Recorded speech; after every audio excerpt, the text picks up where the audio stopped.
IAS सब अधिकारी रिजू बाफना ये वो नाम है जो लगातार विवादों में रहा, चर्चा में रहा और अब इस नाम की चर्चा हो रही है क्योंकि रिजू बाफना को शाजापुर का नया कलेक्टर नियुक्त किया गया है।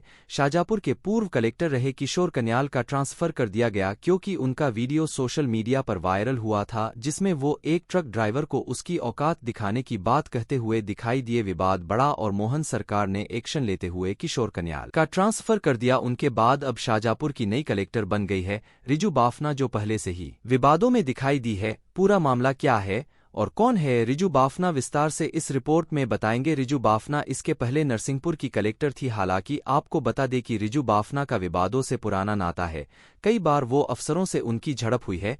इतना ही नहीं, वो सेक्सुअल हैरेसमेंट के केस में एक मध्य प्रदेश के पूर्व कलेक्टर के खिलाफ ही एफआईआर भी दर्ज करा चुकी है।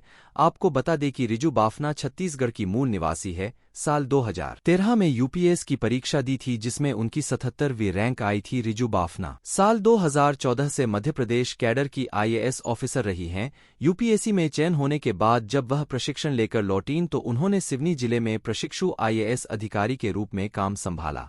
भोपाल नगर निगम में अपर आयुक्त, सिंगरौली में एडीएम, उज्जैन में एसडीएम, जबलपुर में जिला पंचायत सीईओ जैसे कई पदों पर रहीं। कुछ महीने पहले ही नरसिंहपुर कलेक्टर के रूप में उनकी तैनाती हुई थी। वही बता दें कि रिजू बाफना उस समय चर्चा में आई थी जब साल 2015 में प्रशिक्षु आईएएस रहने के दौरान सिवनी में वह काफी चर्चा में आ गई थीं। सोशल मीडिया में की गई उनकी पोस्ट लाखों की संख्या में वायरल हुई थी। दरअसल उन्हें मोबाइल पर मध्य प्रदेश मानव अधिकार आयोग के एक पदाधिकारी संतोष चौबे द्वारा अश्लील मैसेज भेजे गए थे। इसकी शिकायत रिजू ने जिला प्रशासन से की थी।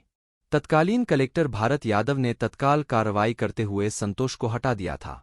इतना ही नहीं, रिजू बाफना की कुछ एडवोकेट के साथ भी कहासुनी हो गई थी। रिजू ने विरुद्ध यौन उत्पीड़न की एफआईआर दर्ज कराई थी।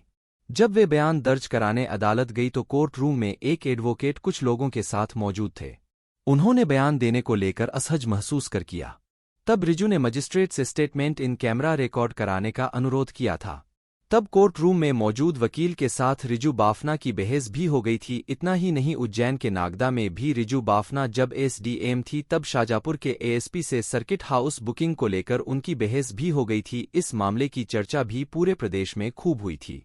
Riju Bafna young IAS officer है। हालांकि आपको बता दें कि अब शाजापुर में उनकी पोस्टिंग हो गई है और अब देखना होगा कि विवादों में रहने वाली रिजू बाफना एक और विवादों से ही शाजापुर में उनकी पोस्टिंग हुई है और आगे वो शाजापुर में किस तरह से काम करती है, क्या कुछ विकास कार्य उनके आने पर होते हैं।